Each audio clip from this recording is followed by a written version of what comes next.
A civilization is much more than just the contents of a few first-rate art galleries. It's a highly complex human organization. Its paintings, statues, and buildings may well be its most eye-catching achievements, but they are unintelligible without some understanding of the economic, social, and political institutions which devised them, paid for them, executed them, and preserved them for our gaze. Civilisation is a French word, first used by the French economist Anne-Robert Jacques Turgot in 1752, and first published by Victor Riquetti, Marquis de Mirabeau, father of the great revolutionary, 4 years later. Samuel Johnson, as the first epigraph to this introduction makes clear, would not accept the neologism, preferring civility. If barbarism had an antonym for Johnson, it was the polite, though sometimes also downright rude, urban life he enjoyed so much in London. A civilization, as the etymology of the word suggests, revolves around its cities, and in many ways it is cities that are the heroes of this book. But a city's laws, civil or otherwise, are as important as its walls, its constitution and customs, its inhabitants' manners, civil or otherwise, as important as its palaces. Civilization is as much about scientists' laboratories as it is about artists' garrets. It's as much about forms of land tenure as it is about landscapes. The success of a civilization is measured not just in its aesthetic achievements, but also, and surely more importantly, in the duration and quality of life of its citizens. And that quality of life has many dimensions, not all easily quantified. We may be able to estimate the per capita income of people around the world in the 15th century, or their life expectancy at birth.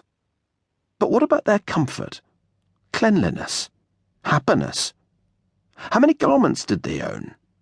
How many hours did they have to work? What food could they buy with their wages?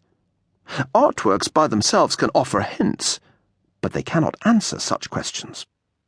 Clearly, however, one city does not make a civilization.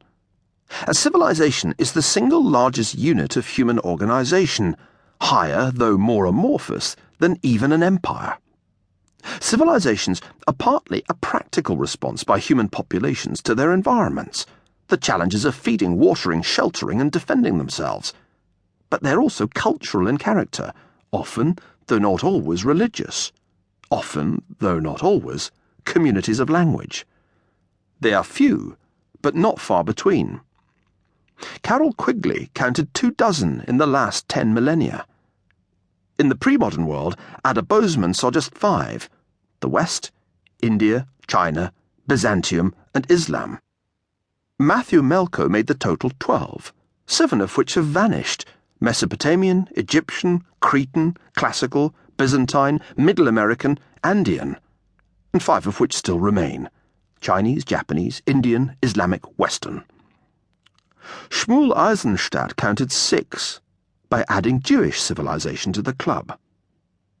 The interaction of these few civilizations with one another, as much as with their own environments, has been among the most important drivers of historical change.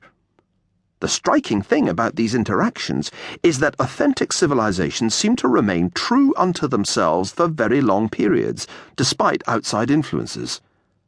As Fernand Braudel put it, civilization is in fact the longest story of all. A civilization can persist through a series of economies or societies. If in the year 1411 you had been able to circumnavigate the globe, you would probably have been most impressed by the quality of life in Oriental civilizations. The Forbidden City was under construction in Ming Beijing, while work had begun on reopening and improving the Grand Canal. In the Near East, the Ottomans were closing in on Constantinople, which they would finally capture in 1453. The Byzantine Empire was breathing its last. The death of the warlord Timur, Tamerlane, in 1405 had removed the recurrent threat of murderous invading hordes from Central Asia, the antithesis of civilization. For the Yongle Emperor in China and the Ottoman Sultan Murad II, the future was bright. By contrast, Western Europe in 1411 would have struck you as a miserable backwater, recuperating from the